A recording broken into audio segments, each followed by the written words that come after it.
اب اگلا جملہ یہ ہے، یہاں تک بات ہوئی کہ میں مانتا ہوں اور ترجمہ آپ نے سنا.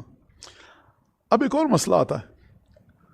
اب خدا کے اختیارات کے سلسلے میں تو آپ کو بحث ہو ہی نہیں سکتی، مجھے بھی نہیں ہو سکتی. خدا جہنم میں ایسے ڈالے گا، جہنم سے ایسے نکالے گا، جنت میں اس طرح سے ڈالے گا. انبیاء کے ساتھ یہ کیا، تمام کے تمام واقعات جو آپ کے سامنے ہیں خدا کے فیصلے قرآن مجید میں، اس میں کوئی بحث کی گنجائش ہی نہیں ہے. ایک بڑا اہم، خداوند تبارک و تعالی کہہ سکتا تھا کہ یہ کہو کہ راضی ہوں میں موسیٰ اور خضر کے سلسلے میں جو واقعہ ہوا، تو میں خضر کے جو فیصلے تھے ان پر راضی ہوں. طالوت و جالوت کے سلسلے میں جو چیز ہوئی تھی، تم کہو اس نماز کو پڑھنے کے بعد 21 سے 30 رمضان مبارک تک کہ طالوت و جالوت کے قصے میں جو واقعہ ہوا میں راضی ہوں اس پر جو تیرا فیصلہ ہوا. جناب مریم کے سلسلے میں جو بات تو نے کی میں اس پر راضی ہوں. جناب عیسیٰ، تمام انبیاء کے جو واقعات ہیں، تمام انبیاء کے امتحانات، ان کا آپ ذکر کیجئے اور کہیے میں راضی ہوں. نہیں، خداوند تبارک و تعالیٰ اگرچہ ان تمام واقعات پر ایمان رکھنا اسلام کا بنیادی اور لازمی عنصر اور حصہ ہے، ایک ایک آیت، ایک ایک لفظ، ایک ایک نقطے پر آپ کو ایمان رکھنا ہے. لیکن امتحان کیسے لے رہا ہے خدا؟ والرضا بما فضلتہم، اور پروردگار میں تجھ سے جو اپنا دین تیری طرف بھیجتا ہوں، جس دین پر چلتا ہوں، اطاعت ہے، رسول کی ولایت ہے، ائمہ کی ولایت ہے. میں مانتا ہوں ائمہ کے پاس سرپرستی ہے. اگلا جملہ سنیے، اور راضی ہوں، خوش ہوں ہر اس فضیلت پر جو تو نے معصومین کو دی. شب ہجرت کوئی بس آپ پیٹے جا رہے ہیں، شب ہجرت کو گئے ایمان سے باہر. سید الشہداء کی پیاس کا بٹ ٹھیک ہے، زیادہ ہی کوئی ڈھنڈورا گئے، ختم، برباد. استغفار کرو، دوبارہ مانو اس عقیدت کو. یہ کیسے ہو سکتا ہے؟ قرآن کوئی نیزے پہ پڑھے، آپ کچھ مولانا خدا کا خوف کیجیے، یہ سب باتیں آج مت کے بچے مذاق اڑائیں گے. نیزے پہ قرآن کتنی آیتیں پڑھی؟ جو روایت ہمیں ملتی ہے 2 یا 4 آیتیں پڑھی سید الشہداء نے، جن آیتوں کا ذکر ہے. اس کو نہیں مانا. والرضا بما فضلتہم دین کا جز ہے. راضی رہو ان تمام فضیلتوں پر جو پروردگار نے ائمہ معصومین کو عطا کی. صرف ائمہ معصومین پر نہیں. اب آپ کی سمجھ میں آتا ہے کہ جو 5ویں 6 امام نے فرمایا زیارت میں جاؤ، ہمارے چچا کی زیارت جب پڑھو تو یہ کہو کہ مجھے خدا، میں اپنے الفاظ میں کہہ رہا ہوں، کہ ہم کو خدا یہ معرفت دے کہ ہم آقا ابو الفضل عباس کے حق کو سمجھ سکیں. بھائی نہیں سمجھیے آپ ابو الفضل عباس کے حق کو، نہ 5 میں، نہ 12 میں، نہ 14 میں. نہیں، اگر آ گیا تو یہ ان سے اس طرح سے جڑے ہوئے ہیں کہ ان پر ایمان رکھنا سید الشہداء پر ایمان رکھنے کے برابر ہے. والرضا بما فضلتہم راضی رہوں ان تمام فضیلتوں پر جو تو نے معصومین کو دی. بھائی یہ کہ پورے صراط پر یہ ہوگا تو جناب امیر تقسیم کریں گے جنت، تو حوض کوثر پر یہ ہوگا. ایک ایک فضیلت جو پتہ چلتی جائے. نہیں مولانا یہ بات سمجھ میں نہیں آ رہی، یہ کون سی فضیلت ہے؟ سمجھ میں نہیں آ رہی الگ بات ہے، یہ کون سی فضیلت ہے الگ بات ہے. اور اس بشر کو چاہیے کہ پہلے لا علاج بیماریوں کا علاج دریافت کر لے، پہلے جو آکسیجن اور کاربن ڈائی آکسائڈ جو امیشن ہے اس کا علاج دریافت کر لے، اوزون لیئر کو ٹھیک سے کر لے، گلوبل وارمنگ کو کنٹرول کر لے، دنیا کی پریشانیوں کو، بیماریوں کو کنٹرول کر لے. اور بشر پہلے یہ ضمانت دے کہ یہ دنیا 10,000 سال تک اور چلے گی. سائنٹسٹ حضرات نے یہ تحقیق کی ہے کہ دنیا سے اگر تمام انسان ختم ہو جائیں، ابھی فی الفور ختم ہو جائیں، یہ دنیا نہ جانے کب تک چلے گی ہم اندازہ نہیں کر سکتے. تمام انسان ختم ہو جائیں، یہ دنیا کب تک چلے گی ہمیں نہیں پتا، بہت لمبے عرصے چلے گی. اور انہوں نے بہت ٹھیک ٹھاک کئی کروڑ، کئی ارب سال اندازہ لگایا. انسان ختم ہو جائیں دنیا چلتی رہے گی. لیکن دنیا سے تمام کیڑے، حشرات الارض، پرندے، جانور، انسان کے علاوہ ہر مخلوقات کو آپ ختم کر لیں، یہ دنیا کچھ سال چل پائے گی. اس بات پہ اکڑتا ہے یہ انسان کہ جس کے وجود کو ہٹا کر دنیا ہمیشہ چلے گی. اور وہ جو کیڑے جن کو ہم پیروں سے رون دیتے ہیں، مسل دیتے ہیں، یہ خدا نے انسان کو اس کی اوقات بتائی. تو جو انسان اس مرحلے پر ہے، آپ کی سمجھ میں نہیں آ رہا، آپ کہیے میری سمجھ میں نہیں آ رہی مولانا حدیث.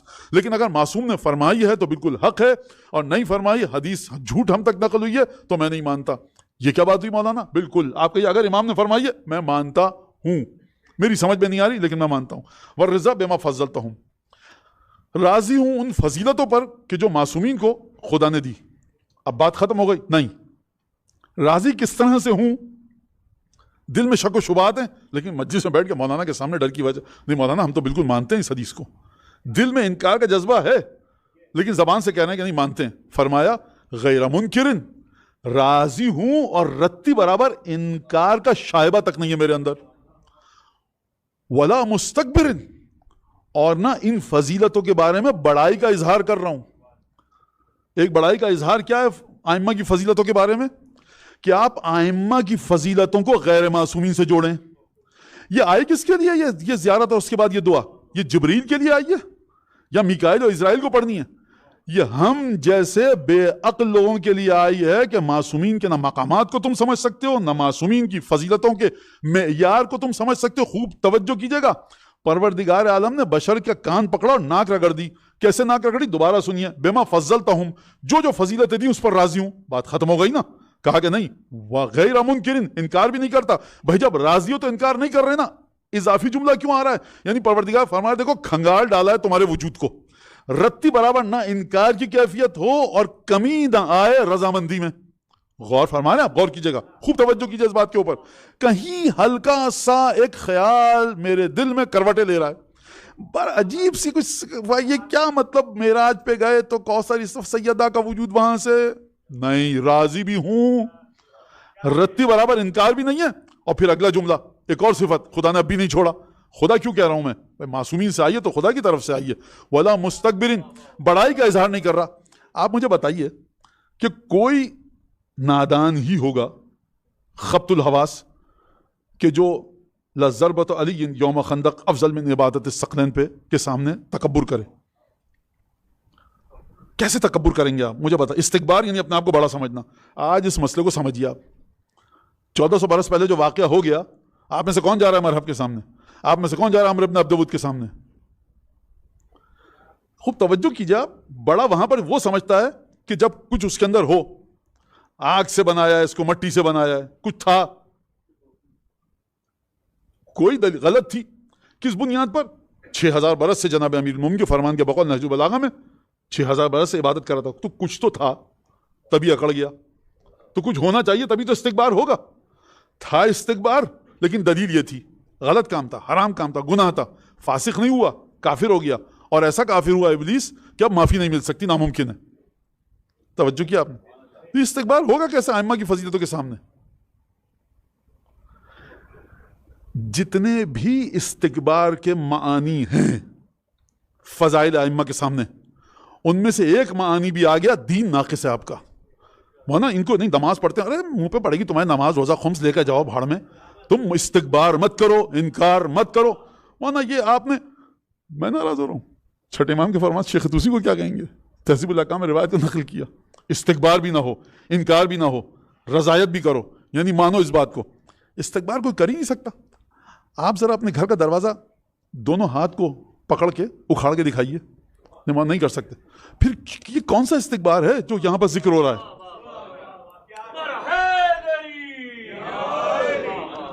محلے کے بچے آپ کو پتھر اور ڈھیلے کنکر مارے نا، تب آپ وہاں پہ ٹک کے دکھائیے.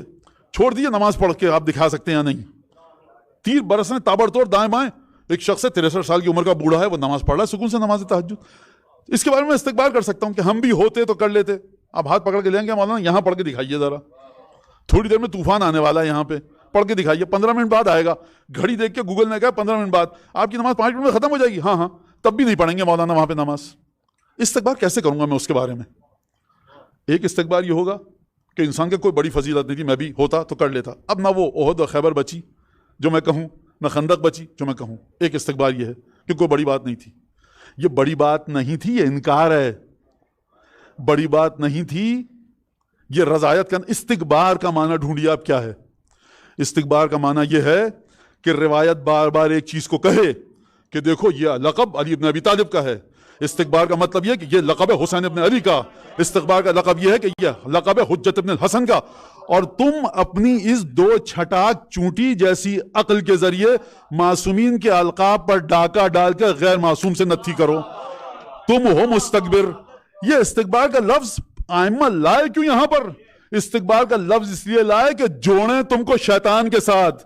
قرآن نے جو شیطان کے بارے میں لفظ استعمال کیا ہے، خدا نے فرمایا استکبرتا، کہ تو اپنے آپ کو بڑا تو نہیں سمجھ رہا؟ یعنی بڑا سا خدا ہے، تو نے 12 5 14 سے القاب مخصوص کیے، لیکن میری عقل صادق آل محمد سے آگے ہے، میری عقل امام باقر سے آگے ہے، میری عقل نعوذ باللہ سید سجاد سے آگے، جو میں اپنی مرضی سے چاہوں تو ہر ایک کے ساتھ ہر لقب کو نتھی کرتا پھروں.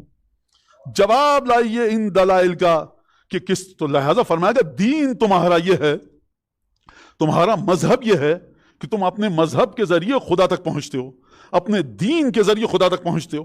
اور تمہارا دین ہے کیا؟ دین ہے پروردگار عالم اللہ کی توحید، دین ہے رسول خدا کی رسالت، دین ہے معصومین کی امامت پر ایمان. یہ مت کہنا معصومین کی امامت پر ایمان، ایک ایک کا نام لو، تاکہ نام آنے کے بعد دیکھو کہ کہیں جب سید سجاد کا نام آتا ہے تو کیا کیفیت ہوتی ہے، امام علی نقی علیہ السلام کا نام آتا ہے کیا کیفیت ہوتی ہے. ایک امام تھا سامرہ میں رہتا تھا، تو مولانا کوئی سگنیفیکنس ہے امامت کی زندگی کی؟ اب اس کی نیت کچھ بھی ہو، لیکن بہرحال اچھا بس یہی کیا، 33 سال تک بس اپنے اصحاب کی تربیت کی. کیا کہہ سکتا ہوں میں؟ بعض باتیں کہ ان کو چھونا ممبر پہ واقعاً خود ذاکر اہل بیت کی توہین ہے. اہل بیت کو چھوڑ دیجئے. تو لہٰذا اس بات کو سمجھیے آپ، ولا مستکبرن، استکبار بھی نہیں کرتا.